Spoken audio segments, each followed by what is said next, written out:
জনাব তারেক রহমান, তার লড়াই সংগ্রাম কিন্তু আমাদের অনুপ্রেরণার জায়গা ছিল। এখানে আসলে আমি কখনোই নিজের ব্যক্তিগত কথা বলতে চাই না, কারণ এখানে আমি এককভাবে না, আমার মতো এরকম লক্ষ লক্ষ নেতাকর্মী ছিল যারা ঠিক আমার মতোই রাজপথে, তারা যে ধরনের পরিস্থিতি ফেস করেছে আমিও তাদের কাতারে আর কি।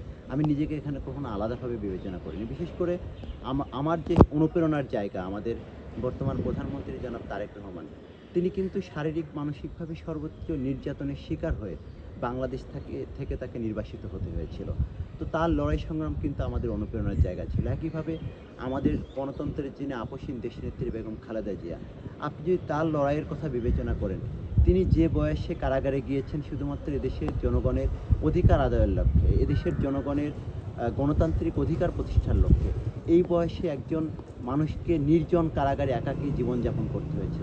সেই ত্যাগ, তিতিক্ষা বা লড়াইয়ের কাছে আসলে আমাদের ব্যক্তিগত লড়াইকে আমাদের বড় করে দেখানোর, আমি ব্যক্তিগতভাবে কখনো দেখানোর প্রয়োজন বোধ মনে করি না, এবং আমি এটিকে মনে হয় যে এটি আমাদের জন্য খুব বেশি বড় লড়াই ছিল না। অনেকে তো জীবন দান করেছেন। আমরা তো এখনও সুস্থ স্বাভাবিকভাবে এই বাংলাদেশে বেঁচে আছি, অনেকে গুম হয়েছেন। তো সেই জায়গা থেকে তাদের আত্মত্যাগ বা লড়াই, সেই জায়গা থেকে আমাদের লড়াইটা অনেক ছোট লড়াই ছিল।